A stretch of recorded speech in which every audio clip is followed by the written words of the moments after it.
Hi guys, দেখুন আপনাদের সামনে আমি নিয়ে আসলাম Jessore rail gate private stand.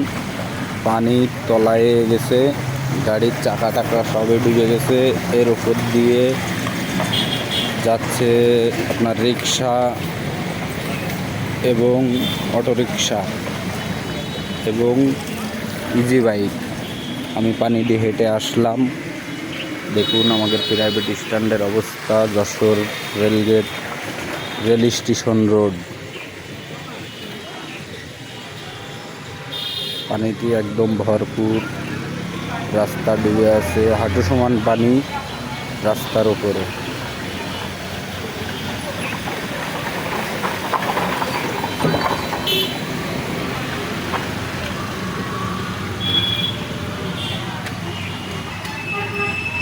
Rail gate private stand দেখেন, ডুবে পানির টলমল।